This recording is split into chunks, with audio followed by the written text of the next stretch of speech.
All right, we are live, and I'm just going to wait a few minutes, maybe give it a minute or so for people to join us. Welcome, everybody. Hello, hello. It is 8 p.m. in New York, and we have 5 p.m. on the West Coast, and we also have Marc joining us from Chicago. So I don't know what time it is. You probably still have sunlight there. Amazingly, yeah.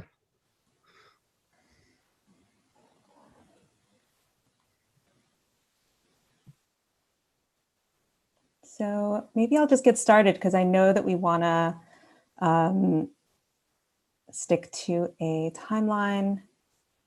There's some people joining us in the chat. Hello, everybody. So welcome. We are really excited to host tonight's program titled Towards a Self-Sustaining Publishing Model, which was originally scheduled as part of the Classroom, a series of programs organized by David Sr., head of library and archives at SFMOMA, and produced for Printed Matter's virtual art book fair, which took place 2 months ago now, February 24th to the 28th. My name is Sanel Breslov, and I am the Director of Fairs and Editions at Printed Matter. Thank you so much all for joining us from Tokyo. Amazing. I would like to extend my deep appreciation to today's speakers, Marc Fischer, Vivian Sming, Yuri Ogita, Devin Strother, and B. Oakley, who will be moderating the conversation. A reminder that all of PMVABF programs are now archived and available to view online. This program will also be recorded and available on Printed Matter's YouTube channel tomorrow. Probably not tomorrow, maybe on Monday or early next week. During the conversation, we encourage you to put your questions in the Zoom chat box. And if you're joining us through YouTube Live, please add your questions to the comments and we will share them with the speakers towards the end of the program. We are offering live captions for the program and we'll add the link to the chat box as well, both in the Zoom as well as YouTube channel. And so I would just once again like to extend a special thank you to each of the speakers as well, and especially to B. Oakley, who will be introducing and moderating this conversation. B. Oakley is a writer, facilitator, and publisher based in Brooklyn, New York. In 2015, they started GenderFail, a programming and publishing platform that looks to highlight an intersectional queer subjectivity. GenderFail is not non-for-profit, but profit for survival or profit to continue our work without other means of capital, and most importantly, to make money for others who they publish to create profit for labor. Their website is genderfailpress.com. Thank you. Thank you so much, Sanel. Thank you so much, Sunny and Emmy and David and everyone at Printed Matter. It's so great to be able to still do this program. The reason this was canceled during the Printed Matter Art Book Fair is I had essentially my first back spasm. I was in so much pain. I woke up, emailed everyone, and was, I'm just like, it's not worth doing this and kind of powering through. So again, thank you so much for allowing this program to still happen. I'm excited to have this conversation and so excited to be in conversation with some of my favorite publishing projects. Ultimately, this project or this panel is really talking about money and at least my presentation will be talking very directly about the money I make, how I make my money, ideas around profit, and kind of other aspects of my practice. So I will start sharing my screen. I'm actually going to be reading from this essay that essentially was the preface for this kind of bio that Sanel just read. So yeah, GenderFail was something I started in 2015, and recently I started to think about needing to kind of rework my biography, like what GenderFail is actually about.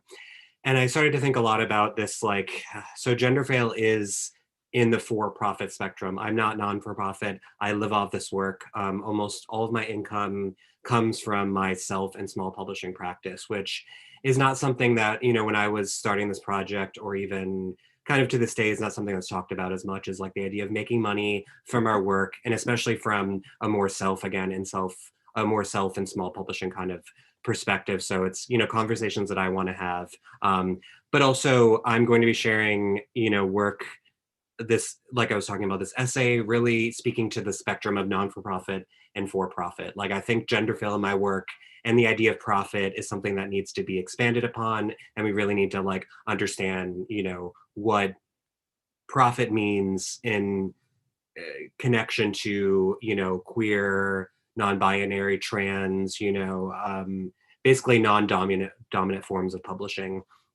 And before I start any of this, you know, even just thinking about the idea of profit, the idea of making money, is like, you know, being very transparent about privileges that I have, you know, white privilege, even lower middle class privilege, or, you know, I've thought a lot about like the privilege of, I'm like $80,000 in debt. So like in this conversation, I'm gonna be very transparent about, you know, the money that I make, you know, per year with GenderFail, something that my Virgo brain has been very important for me, which I'll share a little bit later in my presentation. Just, I keep track of every single dollar I make from this project. But anyway, you know, my white privilege, my lower middle class privilege, the privilege to be into debt and not let that, I feel like I don't have exact terminology for this, but the privilege of being in debt and not letting it completely destroy you. It's, I feel like I don't have the words for this, but, you know, growing up, it's like you're going into debt, you're going to school, you're getting an education, you're doing this.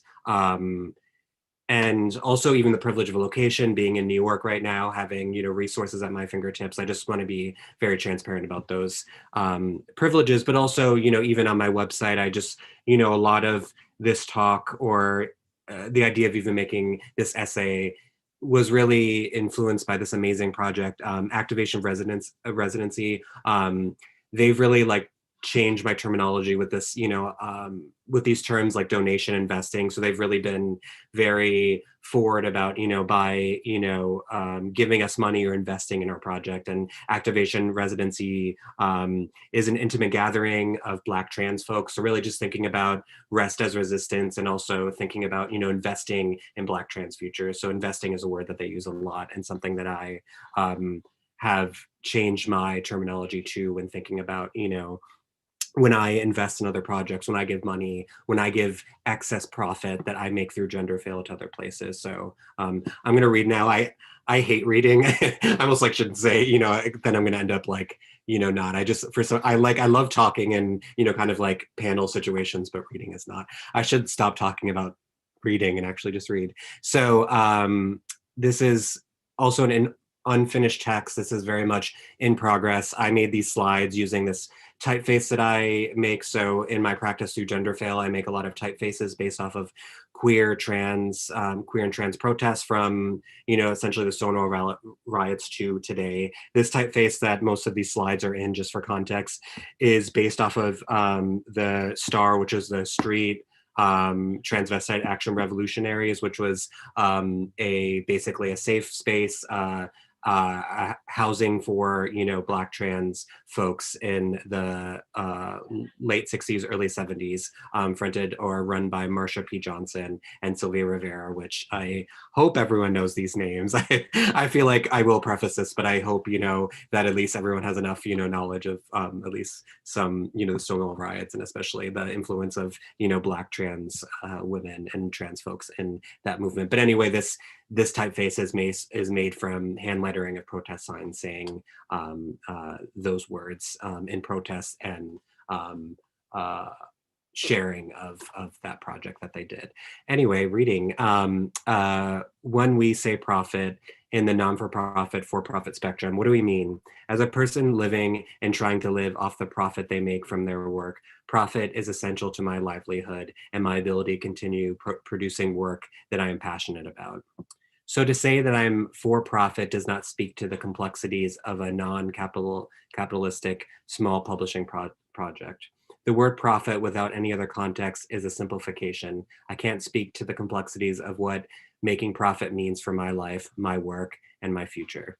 And then this is essentially where my mission statement comes in. So I won't read that again. People I publish. There's no, maybe I should have just read it. Making profit by no means, making profit by means of money is essential. There's no ignoring it. Non-exploitative profit through the means of how our work is created, who is being paid, and the ethics behind its creation is critical when trying to define the terms of engagement with profit. The conversation around making profit from books, zines, and other disseminated object hits a wall pretty quickly because we live in a capitalist system in which the norm is there is no money in books. So a lot of this statement is kind of centered around that. And whenever it's perpetuated, which I should just read this because I'm just gonna end up, saying what I'm about to read, but, I'm very just over this kind of perpetuation of this statement because I don't know what this does. Is this like make us feel better when we don't make money from our books? I just, I'm just going to keep reading because again, I'm just going to explain what I'm about to read. But why are we perpetuating this idea so strongly? When did we accept that there is no money in books, in our art, in our creative practice in general? Who profits from this rhetoric? Why aren't we talking about ways to actually make money from our work? How can we instead talk about finding ways to make profit enough to meet our needs as producers and as laborers, as well as the needs of our creative projects? And one thing I also want to say is I very much identify as working class. I have family in Wisconsin. Both my parents were social workers. I come from a very working class, pro-union, I guess, centrist, democratic, white background. And, I very much identify with, the term working class and not, glamorizing art labor and really just trying to find or speak to solidarities between my work as an artist and other forms of labor, such as social work, such as union labor and other forms, which is really important. But talking about money, and one thing that was really actually important is when I first started GenderFail, I tried to do a Kickstarter that I always show this to, I just started teaching this semester, I always show this to students or when I do an artist talks to be like, GenderFail started from a pretty big failure of trying to get funding and only 7 people backed it. So it kind of gives context to which this project started, the failure of funding. Looking back, like this is one of the best things I could have asked for in hindsight is not, since this point, I've never had a budget outside of my own means. I've never had grant funding or anything to make any book projects that I've ever done. I'm trying to think quickly if that's 100% true. Yeah, I don't think, I once got money from International Center of Photography, which is kind of horrible to work with. I don't really like that institution, but I got money from them once to do a project. I think that was it, but it was very, very low ball, but I won't get into that. Anyway, one thing I kind of want to switch to and show is I track every single dollar I make through GenderFail. In 2019, I started seeing if I was actually making money from doing this work. I just moved to New York and really wanted to understand, it's like, am I making enough money? Because as we all know, like looking at our bank accounts is not always a good reflection of the amount of money that we're making through our work. And this one's a little chaotic, but it's actually the only one that I've tracked all my expenses and my money. So in 2019, I made $56,260 from GenderFail and other forms of labor. Like I worked at Hauser and Wirth. I also freelanced for Printed Matter. I think I made like $15 an hour a little bit. So I worked at some bookstores, but mainly did GenderFail. And I, counted my expenses, including rent, but also just on things and, spent almost $40,000. So it's like, in theory, that money, honestly, even just counting up that's, was enough to show that I technically, made a profit. But, one thing that I, 2020 was so I haven't figured out my profit or my expenses yet, but I made the most money that I've ever made in my life in 2020, which is, something that, I am still kind of reckoning with. Like last year, this is, again, is not pure profit, but it's, every dollar that I brought in, including shipping charges and everything. But technically I made, or at least to my records, I made $81,349. So it really, I don't know, speaks to, and like I said, I do this project alone. I usually design all my publications alone. I am very prolific about reaching. So this is, my column of all the bookstores that I work with, and, working outside of, when we think about artist publishing, like our book fairs are kind of the main example we use for ways that we make money, but also, especially in this talk, really thinking about book fairs is obviously appropriate because this was supposed to happen during the Printed Matter Virtual Art Book Fair. But working with, bookstores is one of I love it so much. It's, I sell with shops that just, bring me so much joy through our relationships. There's so many amazing artist run bookstores, and just to name just truly a few because there's so many. There's this amazing Topos bookstore in Ridgewood, which is one of my favorites.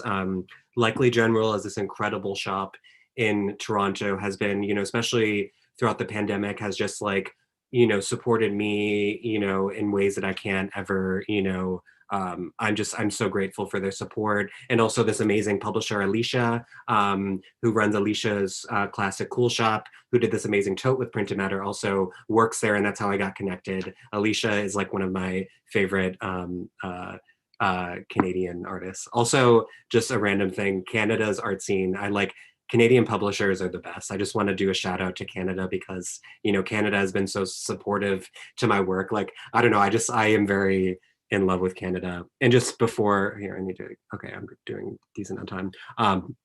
Yeah, Canada's great. I just can't say enough good things about Canadian art. So just shout out to Canada if we have any Canadians in the house.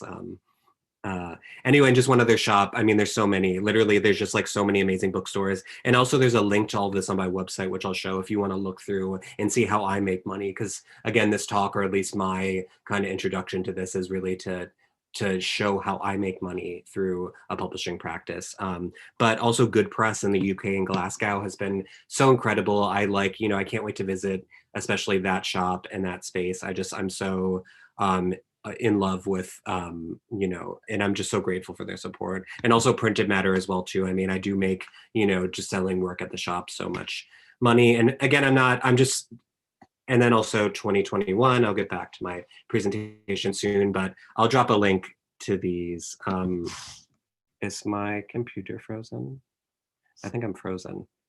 Sorry, I froze for a little bit, I think. Okay, I'm back, I think. Am I frozen? Okay, good. Okay. My camera is frozen. Yeah, so anyway, go back to the presentation. So yeah, these are ways, and again, when I'm done or while Marc starts, who's the next presenter, I'll kind of drop some links as well. But anyway, I think it's really important to track this income, especially when we are artists living off this work. And I also want to talk about, or I'm going to continue to read. Sorry, I'm kind of frozen, or looks like I'm frozen, so it's throwing me off. Anyway, to continue, so I'm continuing with the essay on profit. We live in a failed capitalist state. There is functionally no ongoing and sustaining funding for the creative labor of non-white, non-cis, non-ableist, non-heterosexual, non-documented peoples. This fact is painfully obvious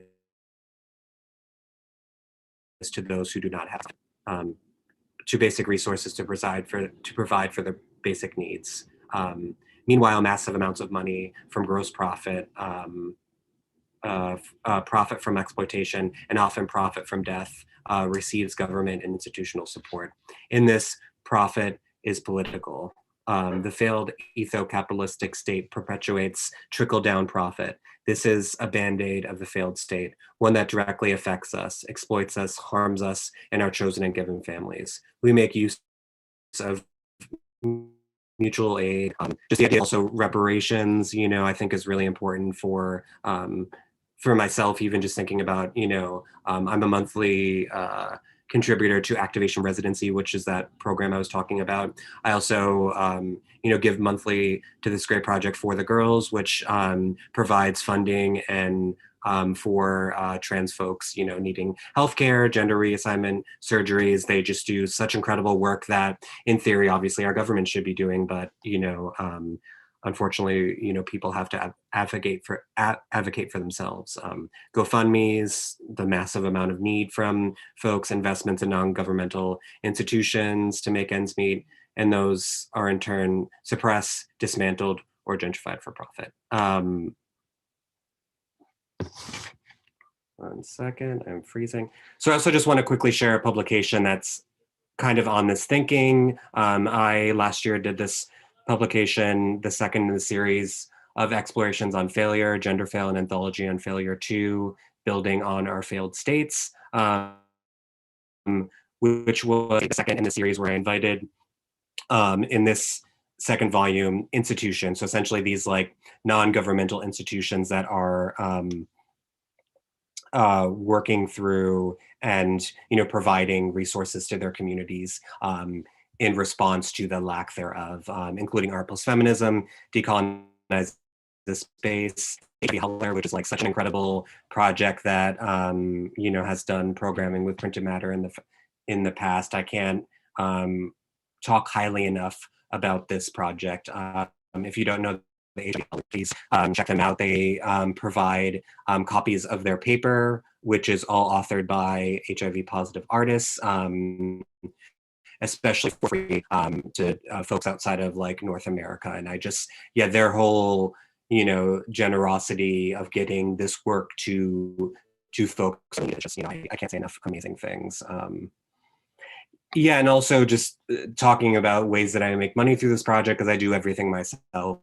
Like, for example, I invited all the contributors, I designed it myself, I printed it myself, I collated it and bound it myself, I cut it myself, I distributed it myself.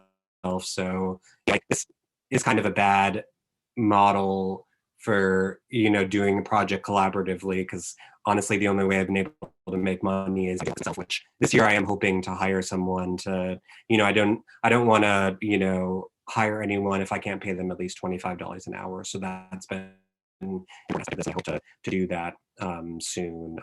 And these are just some graphics that I made with this series, and kind of speaking more to this term of a failed state and this project, but also to what I was just presenting.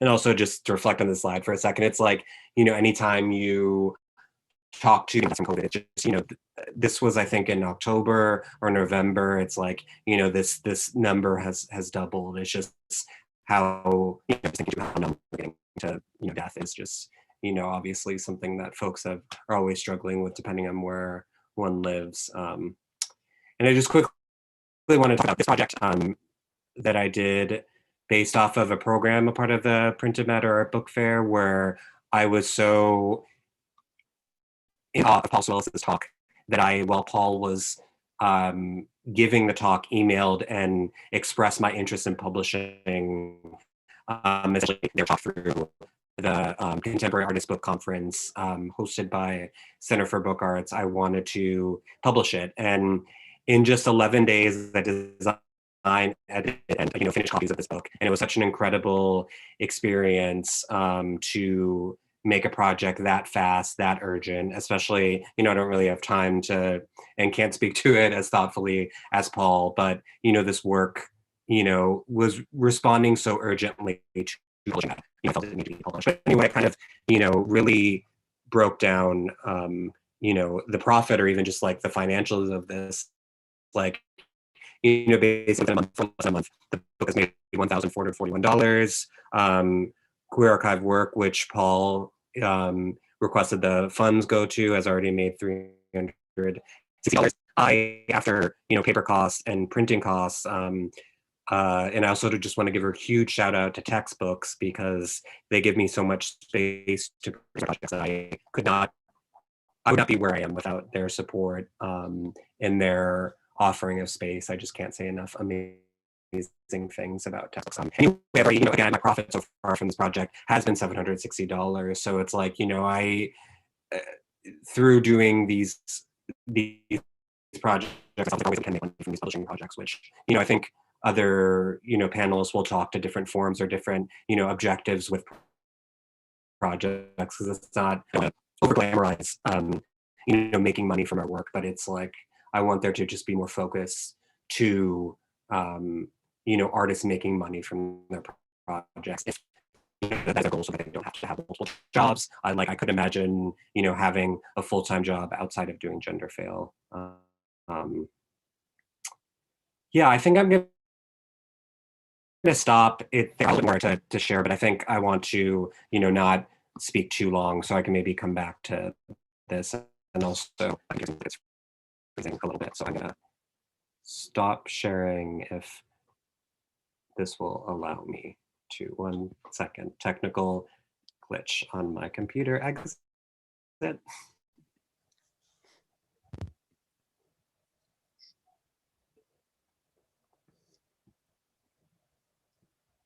Sorry, just technical issues with my computer. I am trying to stop sharing it, but it is not letting me. I might be able to share screen and maybe So we'll next, I might be able to share screen. Great, yeah, see if you can override my share. Anyway, Marc Fischer is talking next. Yeah, it says I can't share screen while the other participant is sharing. Great. Okay, now I should be able to do it. Okay, great. I unshared. Okay, great.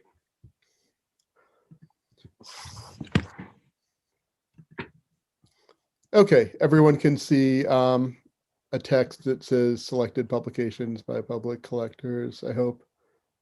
Yes, okay, great.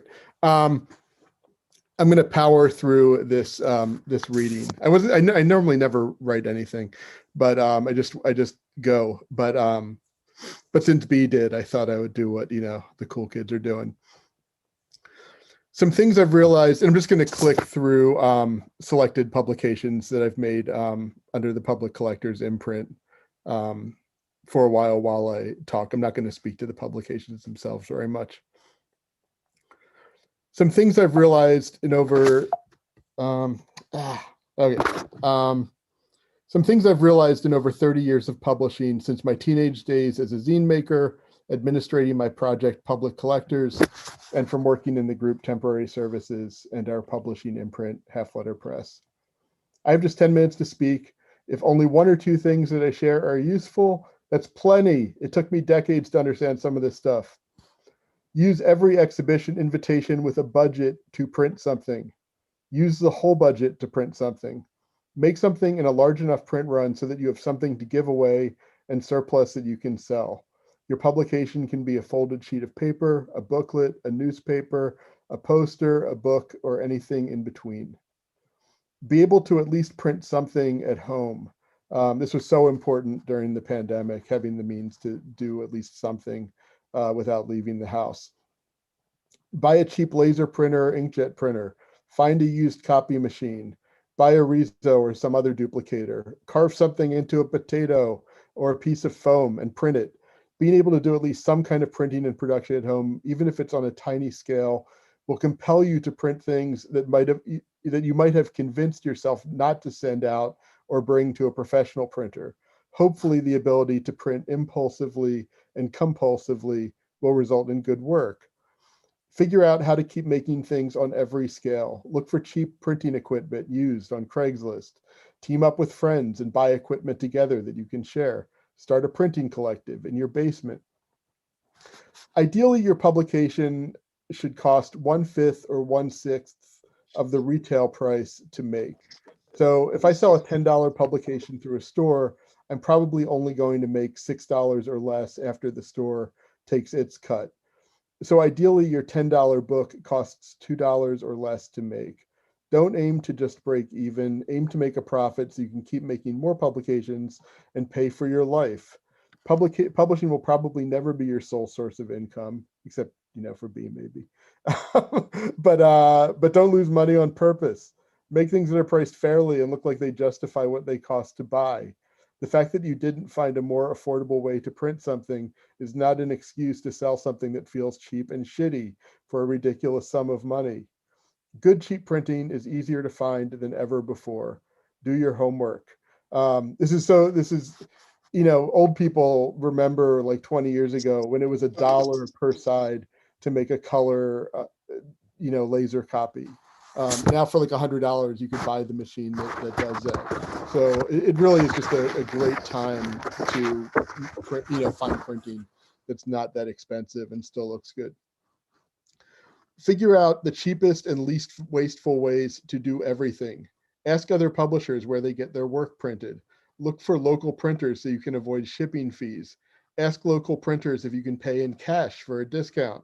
Ask printers if there's a cheaper way to do what you want to do by adjusting the size of your paper or the paper stock or some other small shift in form. If you print things yourself, buy the paper that is on sale. Design a publication around the paper you found for cheap. Discount warehouses sometimes have good paper. Even dollar stores sometimes have good paper. I've bought paper at flea markets. Costco sells an 800 sheet ream of 24-pound paper for $6.99. It rules. I use it all the time. I also recommend getting your jugs of organic olive oil there. It's really fantastic, but you can't print with that. Free printing is good printing. If you can access free printing, use it.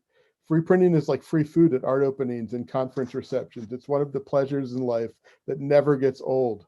Come up with an idea that is based around the aesthetics of whatever free printing you have access to and make the publication that way.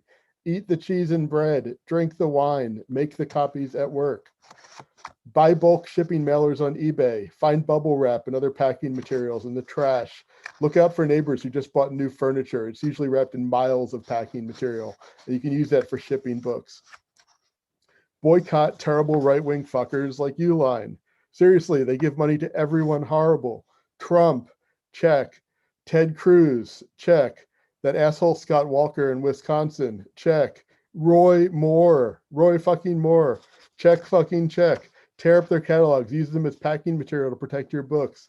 Make publications that have a consistent size so you can purchase cardboard mailers in bulk and get a discount on them. Buy packing tape in bulk. Buy everything in bulk. You can store your extra reams of paper under your bed or on top of your kitchen cabinets if necessary. Be like a wacko survivalist prepper, but for office supplies. Go to estate sales and look for the home office. Look for the home office in the house. Buy the dead person's extra tape. Buy their staples and rulers and scissors. I've been using some random dead person staples for years because I bought their staple hoard. Staples aren't like meat and milk. They don't expire. I'm against competition. I try to avoid competing with other artists for resources. If you don't truly need the money, don't ask for it. Artists should have a section on their CV where they list grants that they could have easily gotten, but didn't apply for because they are privileged enough that they don't need the money as much as someone else. I almost never apply for anything, but the one thing I do apply for and get every year is a part-time faculty development grant from Columbia College, Chicago, where I sometimes teach. And this grant pays adjuncts up to $2,500 a year to fund their projects, and it seems to be completely non-competitive. I think that probably not all of the money is even used every year.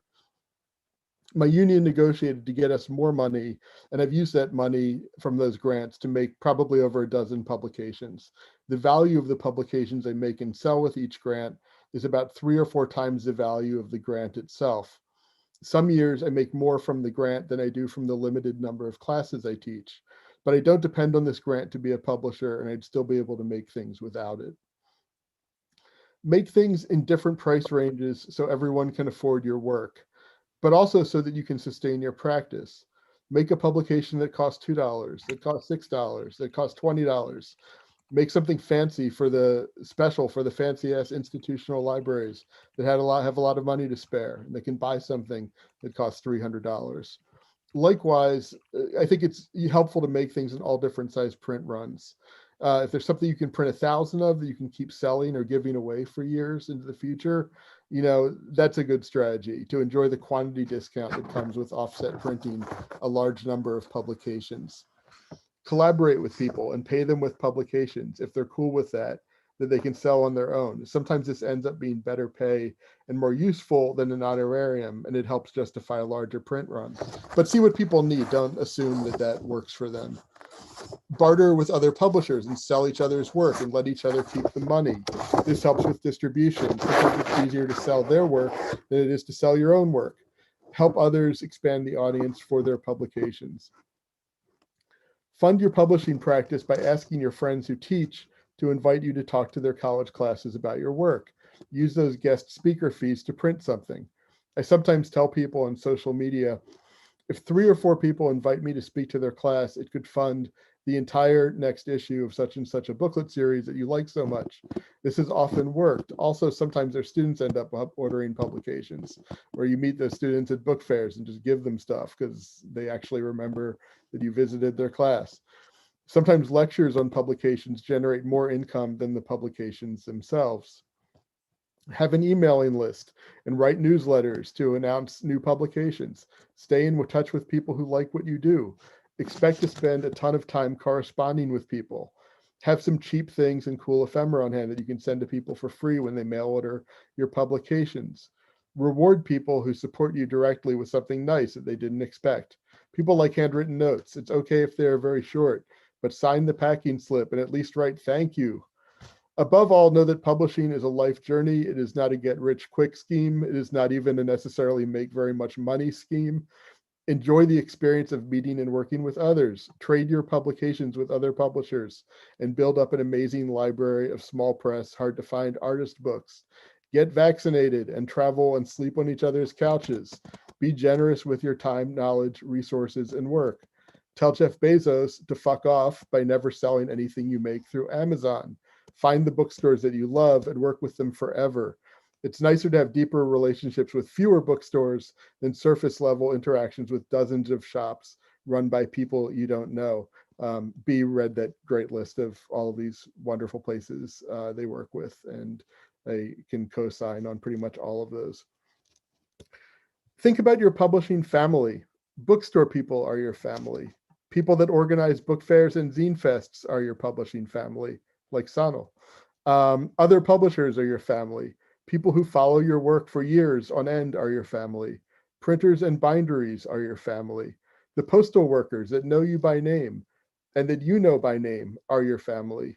Shout out to Chandra at the office on Kedzie. The person who doesn't care if you make free copies at work is your family. Over 30 years later, I'm still in contact with people I exchanged zines with through the mail when I was a teenager. In some cases, I still haven't met them in person. It's fine. They are my family. Your students are your family, particularly once they graduate or drop out, as long as they continue making books and zines. Your family is your family, particularly if they value and support you making books and zines and your publishing practice. So for this reason, this talk is donated to my late father, Bruce Fischer, who let me use the company copier and postage meter when I was in high school, and to my mom, who sat on the floor with me and helped me hand collate and staple my zines. So that's it. Stay in touch, and with luck and enough vaccines and masks and hand sanitizer, maybe we'll get to see each other at a book fair in the future. I just want to quickly say, like, Marc wrote that like yesterday. Like yeah, Today.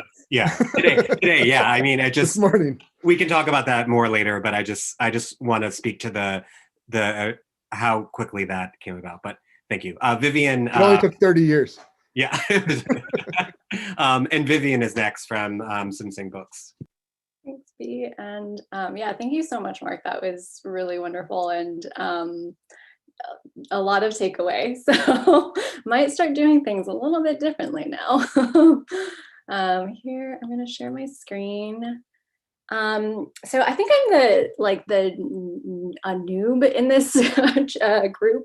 I started Sming Books in 2017. And the way that I work with artists, I work pretty individually on a collaborative, highly collaborative process. And I don't have it the easy way in terms of like all the books look totally different. And it is quite a nightmare in terms of figuring out shipping boxes and all of that. But this is, what I do. And since then I've published about 30 books. And these are a set of questions that I just constantly come back to. And I think the questions that we're here to talk about today and also like the financial aspects of like really relate to specifically the questions of like, where do we invest our divestments? And also how can we support artists without relying on the accumulation of wealth? But those questions are really just part of this, these larger body of concerns that are informing why and how I publish. So I guess I'll also start by just sharing that for me, ethics is a practice. So it's not somewhere where, it's a lifelong practice. It's not something like, I figured this right way of doing it and I'm just going to practice that. But it's about that whole process of figuring out what that actually is. And I think it does take one's life. And it requires a lot of just trial and error and a lot of, I would say, failure and learning. And publishing for me is just one way that ethics is in practice or can be in practice. And that extends to both not just the artist's work and ideas and the content in their own positions, but also about how we go about working with each other. And of course, part of that is this financial relationship that you enter. So I guess as I share the different models I've taken, just keep in mind, I've tried a lot of different ways of arranging, how one pays an artist, how to create something that's mutually beneficial, something that feels like an equitable relationship. And I would say I'm still trying. So don't have the answers yet. But I will share that when I started Sming Books, I did start with this advanced royalties model. So I was thinking about a lot of the larger publishers, and that's typically the model that they take, covering full design and production, paying in advance, paying royalties. So I was thinking about doing that, but just on a very, very, very, very tiny scale, I would say.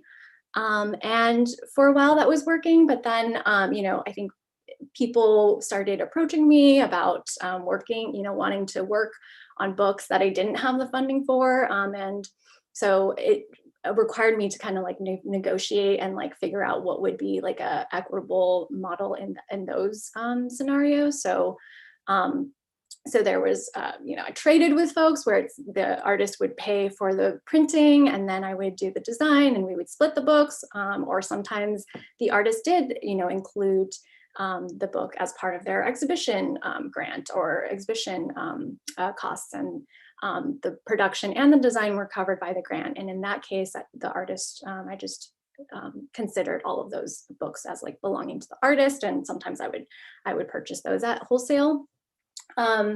So I think if you go to my website, you'll notice like some books, it kind of became a mess and it's kind of confusing. Some books are like published by Sming Books, but then some other books are like co-published and some other books are like, there's like a lot of people attached to that. And part of that reasoning was just because I just really felt like whoever is listed as publisher should be the person funding the project. If anyone picks up a book, I think that's the assumption that they're making. But it's just not the case for, there's a lot of like pay to play models where, an artist will pay to have their work published. And to me, that's just like feeding into the like false sense of legitimacy of like being a published author or artist. And I think now we're in a place where self-publishing is totally valid and there's not so much of a stigma around it. And so I just feel like if you're going to fund it, you might as well self-publish it. And then there's also this split profit model, which I adopted from a co-publisher I work with, Chandra Arts. So they pay for the full design and production, and then split the profits with the artist. And I think this seems like the most equitable model on paper, and I think it worked for the books that we worked on. I think for the books that I published, because some of them are just, to be honest, just not profitable. So the artist would never be paid, or it would take a really long time. So since last year, I have adopted this artist fee model, which covers the full design and production, and an artist fee that is really dependent on the scale. So whether it's like, you know, addition of 200, 1,000, like that ranges. Yeah, that's where I've landed. And I think I've always admired just B's spreadsheets. And it's beyond my own capacity, to be honest, to keep track, especially after publishing like 30 books, like just having to keep track of all those accounts. Sounds like a nightmare for me. So this artist fee model seems like currently just something that's the most manageable at this time. And so I'll go into the 4 years that I've been operating. And so I started Sming Books in 2017 with a budget of $5,000. This space to work in and quite a lot of time on my hands, I would say. I was working freelance, but I did have a lot of time. And that, you know, again, starting with that advanced royalties model and thinking about 5,000 distributed to 5 artists, that was just like my plan for like, oh, that's, you know, just how I will operate every year. And I don't have the data points for 2017 because I was trying to do my own accounting and not on QuickBooks and realized that was not a good idea. But since over the course of the 4 years, 20,000 have been dispersed to artists directly. And so just go over each year really quickly, but 2018, you'll see the income here was 19,000, 17,000 expenses. I did have a little bit of a boost thanks to Printed Matter's Shannon Michael Cain Award. So thank you, Printed Matter. And they gave me $1,000 along with a table at the New York Art Book Fair, which was like immensely helpful. But you'll see the breakdown here. So 75% book sales, 25 other income, design, editing, everything I was doing with my Sming Books hat.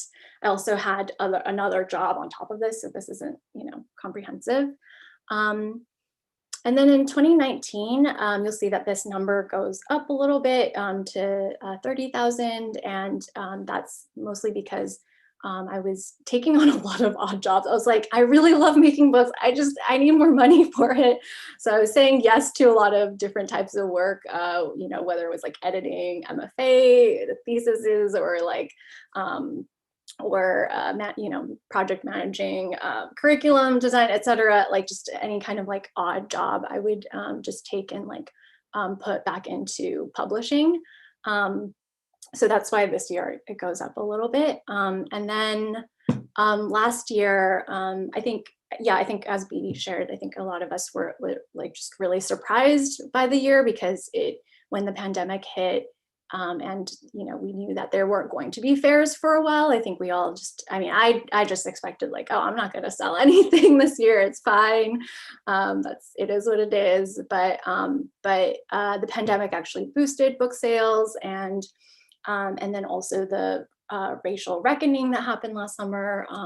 Like suddenly everybody wanted to work on themselves internally. So, and I know that a lot of us ended up donating that. So that's reflected here as well. And then the San Francisco Art Book Fair also gave out unrestricted grant of 1,000, which was really awesome. Instead of having the book fair, they organized and just like dispersed those funds. So that was really, that was just really appreciated. And yeah, and then this year, I think it's still too early to kind of see where we are with things, but that is how it's looking like. And I will just say that I'll end this by just saying that money isn't everything. So I've learned this the really hard way, not through Sming Books, thankfully, but through other projects that you can try to create, you know, try to pay folks equitably and like generously, but the process and like how you go about working with people is I think just as important. And so when I work with people, I do have a set of mutual agreement terms. It's not a contract. You know, I specifically state that I do not want to be liable, you know, engage in like a liable relationship with you. and that it's, you know, really about a process of trust and care. Artists retain rights to their work. Nothing is printed without express permission. There are no deadlines. So again, you know, no false sense of urgency on my end. And decisions are made on consensus and managing of expectations. And that really has to do with like my own limited capacity as a person also working full-time outside of Sming Books. And I guess I'll just end by sharing that, you know, the idea of like self-sustaining model, I think it is, you know, really not self-sustained. It is sustained by everyone else, you know, involved, everyone that Marc, you know, listed, bookstores, you know, everyone we meet who is like sharing, and, you know, people here who are attending, like it is really not something that like is sustained by oneself. And I think there's a lot of contributions in terms of, you know, people helping me sometimes staple things, or, you know, when every time my partner runs to the post office for me, you know, those are like all contributions that haven't, you know, really been measured. Yeah, but I will stop there and pass it to Yuri and Devin.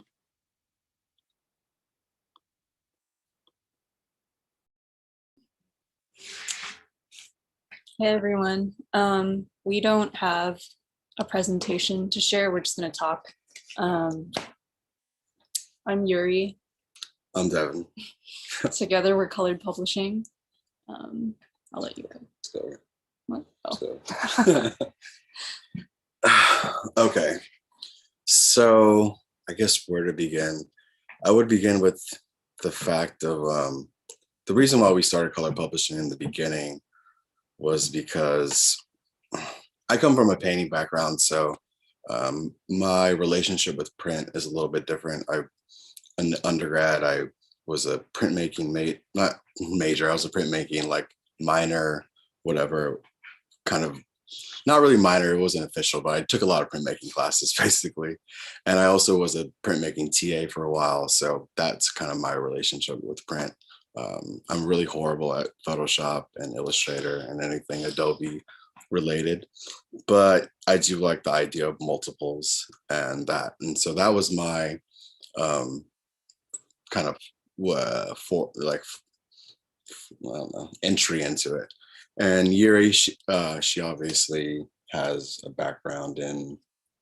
I'm a graphic designer, so but I also have a lifelong love and interest in print. I have a pretty like eclectic artistic background, so I've like grew up dabbling in everything. But I mean, what we have in common and what really fuels Colored Publishing is just a love of books. And something Devin said that was really relevant is that like when you enter this practice, I guess, of self-publishing, you're doing it because you love print and you love books and you want to contribute to this like global conversation, this community of self-publishing. Like I know B was just saying we don't want to promote the idea that there's no money in books, but no one really goes into this thinking like, yeah, this is going to be my way to being a millionaire. Yeah, so that'd be a nice side. So for me, like when I was thinking about like starting Colored Publishing, for my career, what I do for a living is I make paintings and artwork and I show with a couple of galleries. And so that's what I usually just have a show and I still work that way.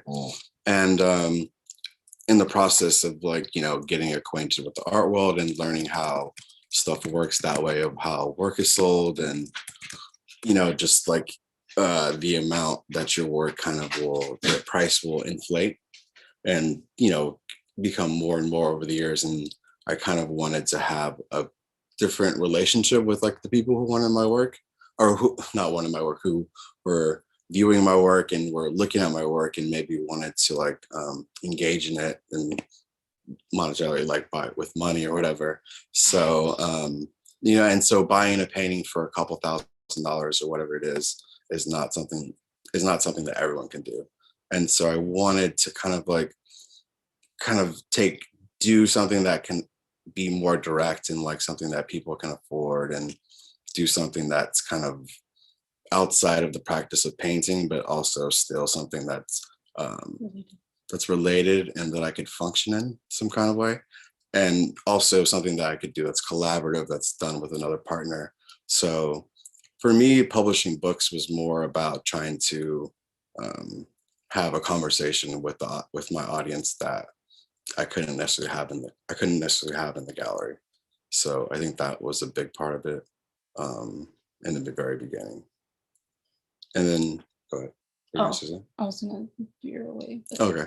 And then so in doing so, we we came together and figured out that we're going to call it color publishing. And the first things that we published were a book of like my works or whatever. And so the reason why we did that also was because yes, we don't have a slideshow or anything like that. So we put this book out called Nigga Shit, which was like just a bunch of photos from my iPhone from like 2011, 2012, something. So it was just a bunch of photos, like coffee table book. But like the title Nigga Shit, like I didn't really make the book expecting that I was going to sell a lot of copies. I just kind of wanted to be able to like put something out, because working with galleries, if you're fortunate to to be represented and you start having shows and stuff, you're going to maybe put out like a monograph book of the show, or just like a show book, which is just images of that show and like install shots. And that's cool, but I didn't really want to go down that path with like the books I put out. I really like the idea. If you look at like Ray Johnson or like early Christopher Wool, he would kind of make his own little weird, both of them had this whole practice where they were making their own little artist books that were like a thing. And I've always like loved that idea. When I was a printmaking assistant, my mentor, he was a printer that worked at Gemini Gel, which is a big print house here in Los Angeles. And he was printing for like Ellsworth Kelly and Bruce Nauman and Rauschenberg. And, he would kind of take me to Gemini and show me all the stuff. And like Rauschenberg would make these books with all the scraps from his prints. And I just kind of like always wanted to like kind of do that with my own work, of have something outside of the paintings or whatever. So yeah, so to go off what Devin's been saying, colored is it's a huge part of our lives, but I guess we function a little bit differently from say B and GenderFail, in that it's not really tied to like the profits it makes. The way that we run colored, we try to keep it self-sustaining. So in the beginning, like with our very first publication, we did pay out of pocket for both of us. Like we split the cost down the middle. And I can't remember how much it was. It was like $7,000. Yeah, it was less than 10, more than I expected. We both dipped into our savings and paid, but for that. And then I think from that first project though, like we were able to pay ourselves back, and every project we've made since has been paid for from what we sell through colored publishing. And that's not to say that every project is profitable. I'm pretty sure like 9 out of 10, sorry, I don't have spreadsheets, but I would say like 8 or 9 out of 10 have only broken even. I mean, I think they all generally do pretty well. But the other thing is we don't like, what am I trying to say? We don't put like a time limit on what we call a project successful. Like if we launched something 3 years ago and then it doesn't really sell or doesn't pick up for a year or something, we're not going to like brush it off as a complete failure. As long as we still have it, it has potential to be successful, I guess. Yeah. It's the same thing with like having, like a it's the same thing with having like a painting practice of like, you'll make a painting that, like you'll make it in 2014 and it doesn't do well until like fucking 2024 or something like that, because the rate of how people understand your work is like very different. So, I feel that's a thing too with publishing. It's like a lot of stuff too. Also, we're doing such small runs of books. We're not doing anything over like 100 copies or whatever. So I like that idea of like, you're making this thing that only a certain amount of people can have. I feel that's like a big value in like self-publishing, of you're making these small run batch of like this very personal item, you know? And so it becomes this thing that, you know, it's not something that I bank on to like be able to like feel, I mean, to pay for anything in my life really. It's like something more of a project that like it sustains itself and it does make money, but a lot of it is like you just kind of do it just because you kind of want to put those things out there in the world. I would say. But to tie it into the main theme of this, I don't think we really have radical advice, and a lot of it has already been mentioned by everyone else. But, you know, we do a lot of the same things, like a lot of the labor that goes into it, we keep it internal. So like I said, I'm a graphic designer, so I do pretty much all the graphic design for like the publications and the social media, a lot of the graphics.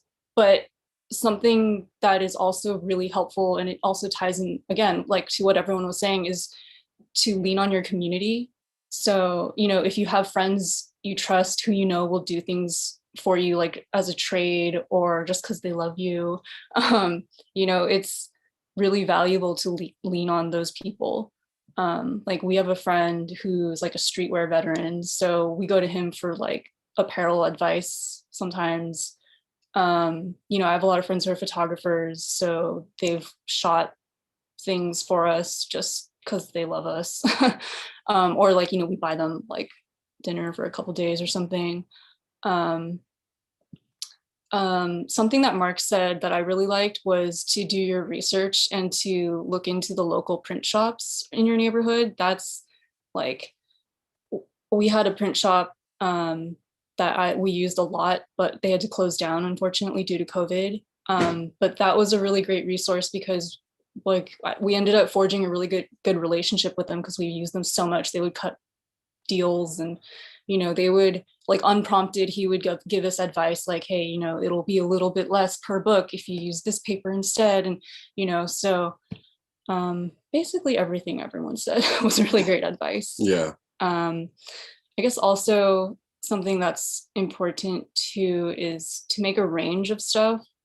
I think, was it B or Marc? One of you guys was saying to like have a big range of things that you can price differently. And we've unintentionally found that to be really helpful too. Merch. Yeah. Like Merch. I think there's like an ongoing joke at book fairs that like T-shirts. It's a t-shirt fair, or it's a t-shirt and books fair. But it's true. T-shirts, you know, they sell really well. People like clothes more than books sometimes. Yeah. Hats too. People love hats.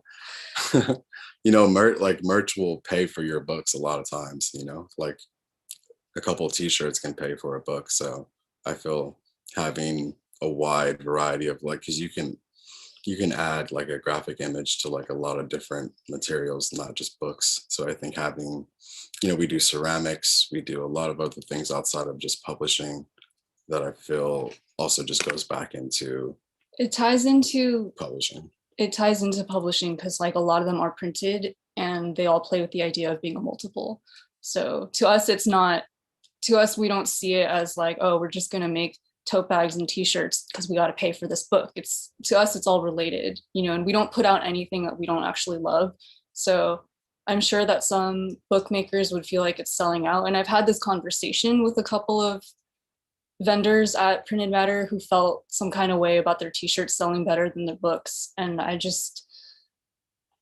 don't think that's necessary to feel that way. Yeah. Sometimes that's just the reality of what it is. Maybe your work just looks better on a t-shirt. No, I not to interrupt you. I just like, that's one of the many reasons why I wanted you all to talk here, because, you know, GenderFail, that's a huge part. Is like this thing that is merch that isn't a book that I feel is still as important as like the main work. Like I'm like, to be a little cheesy, like I have my like hat that I bought from you all like by me just to be like, oh, I'm just gonna, you know, like kind of that like daddy, like, oh, like not daddy, but like dad vibe kind of like, or dad joke is what I'm cool. Yeah, but you know, this is exactly, you know, what I love about what you all do outside of the book projects is, you know, the ceramic works, you know, these amazing like language hat works, you know, that, you know, are, you know, to me, just as important as the books, you know, just as form of dissemination, or I think of it as, you know, publishing. So yeah, I'm just happy you all talked about that, because that's, you know, one thing that I think is really important about making money, because I've made most of my money off of my radical softness t-shirts. I've made, tens of thousands, honestly, probably like tens of thousands of dollars, like, or maybe $20,000 off that, project in itself. And I still think of it as like a worthwhile, project, or like the idea of like multiple people having, your work in this different form that's not a book. So I just wanted to interject and say that's, I think super, super important, especially with all of your work too. And I think it is a huge part of publishing, and the haters of t-shirts and this other merch I don't want to use the F. I mean, it's just like, it's about the books, but it's not, publishing is more than just books, Yeah, and at the end of the day, if a funny hat or a cool shirt or tote or whatever can get someone more interested in a small press or a book, dude, I'm not opposed to that at all, Yeah, some people need an entryway into this whole kind of world, because it is a little elitist at times and can be a little intimidating, I feel, for some people. So like a t-shirt or like even like a poster is like kind of like how a lot of people kind of like enter in, I feel.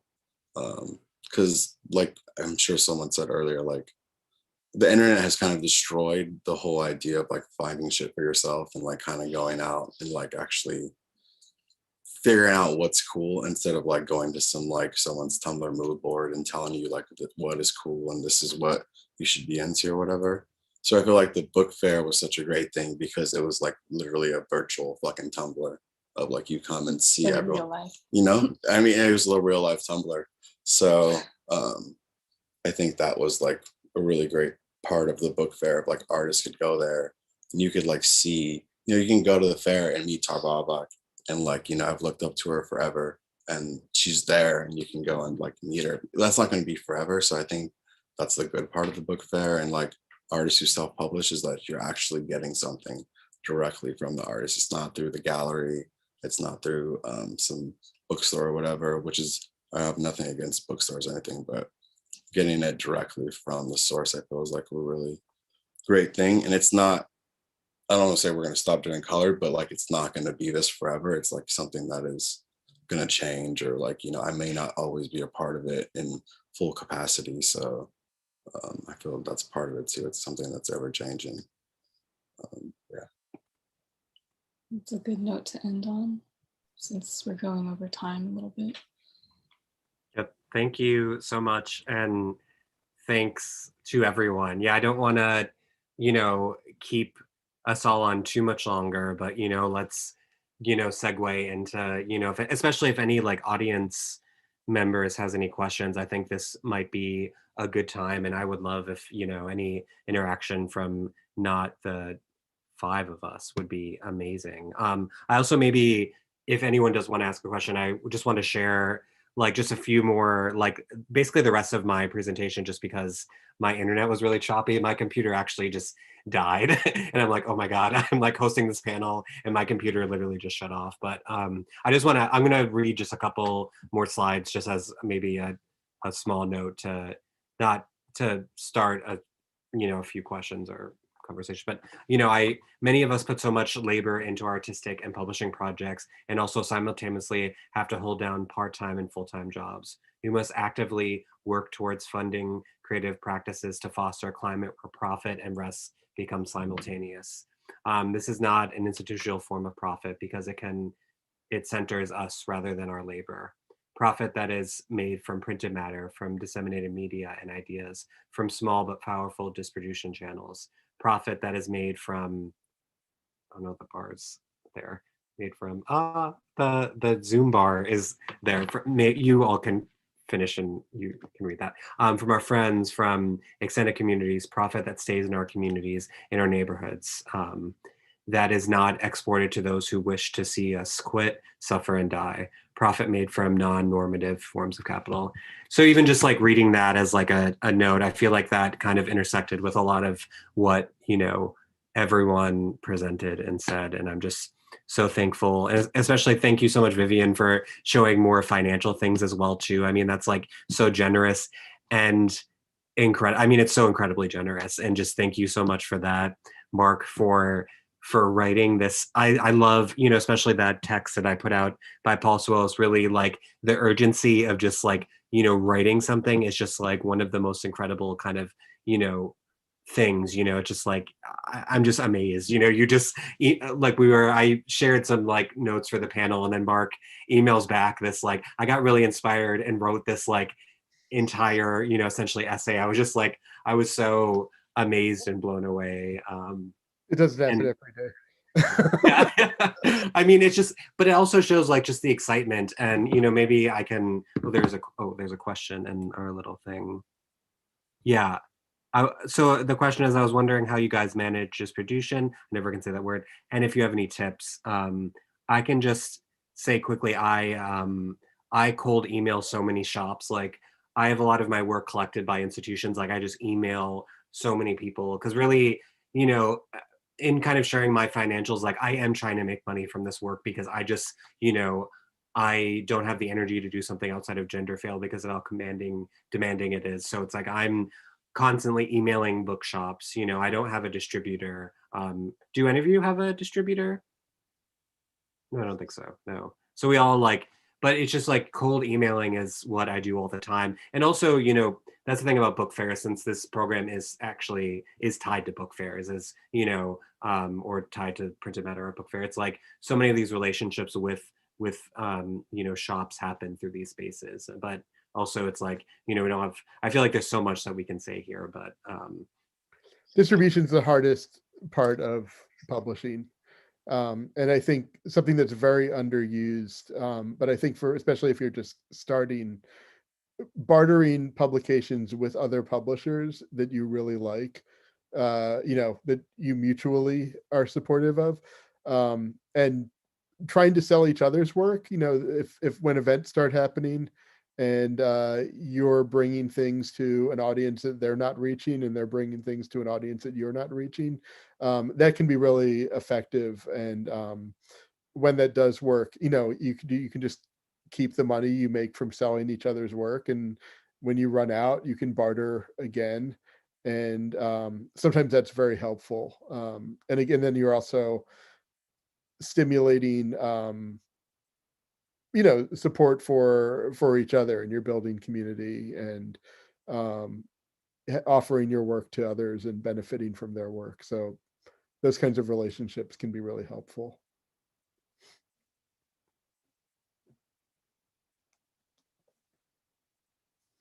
See, there's another question. Yeah, there's another question. What are your thoughts on unpaid internships, gigs as a design student? Do you have any advice for pursuing passion projects without already having a dependable income? Thank you, with a smiley face. Maybe someone else wants to answer most of that. I just want to say that I hate unpaid internships or unpaid work. You know, I think, especially, you know, but also it's like, you know, I think it's important to think about who you're working for, because I mean, so many huge institutions just rely on free labor, and I have no words for how frustrating and fucked up, and I hate it so much. But you know, unfortunately, so much of the art world does rely on that. Like, I think I did one unpaid internship once, and when I was living in Philadelphia, and it was just not worth it. But maybe if anyone else wants to speak to other parts of the question, like, do you have any advice for pursuing passion projects? I think if you're a student, you should, in the very least, try to get school credit for the internship. So if they can't pay you with money, you know, it would be nice if it could count towards your degree. But I had one internship when I was a student that was unpaid, and I didn't ask for credit. I just wanted to work there, and it ended up relating more to what I'm doing with colored publishing than anything else I've done, just because it was a streetwear company, and the owner really liked books. Like, at the time, I didn't know what I was doing. I had no idea I was gonna, you know, end up making my own books and t-shirts. And it just working there for one summer really paid off, just to see how people function and how people work in that industry.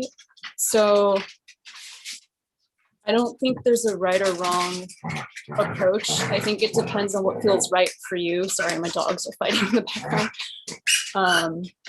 Like, I think if you think you'll get some value out of it in whatever way whatever value means to you, like, be sure to look for it.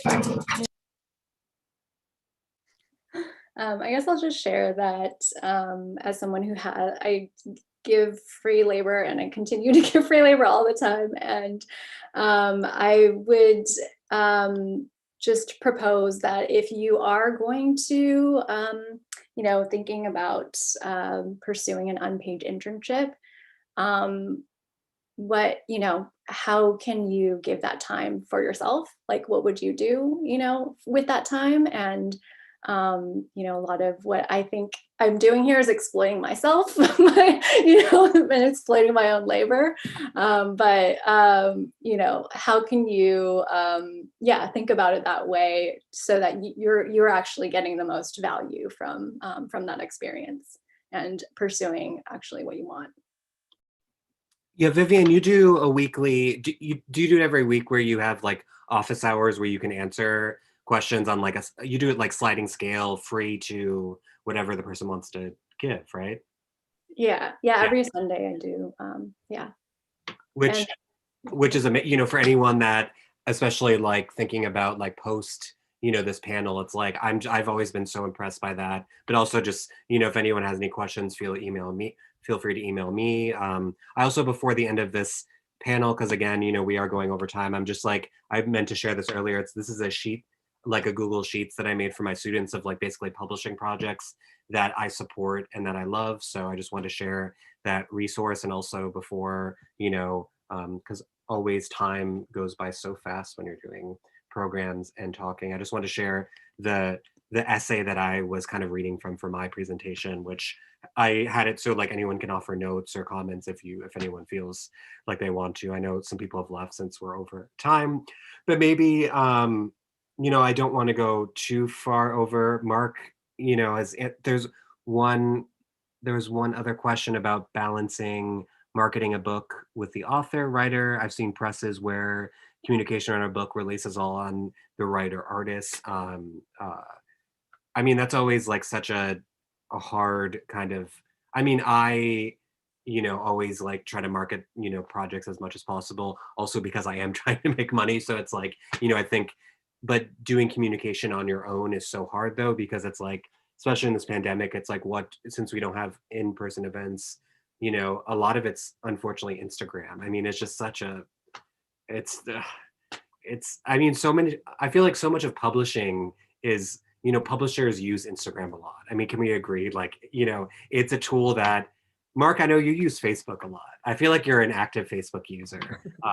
But I don't see you on Instagram as much actually, but. Yeah, I use both. I feel like, I don't know, Facebook, I can be more like engaged and antagonistic. And I used to do everything on Tumblr, and then I resisted Facebook for years partly because I thought I would enjoy it too much, which is true. And but I joined that because Tumblr was like didn't work for any kind of exchange.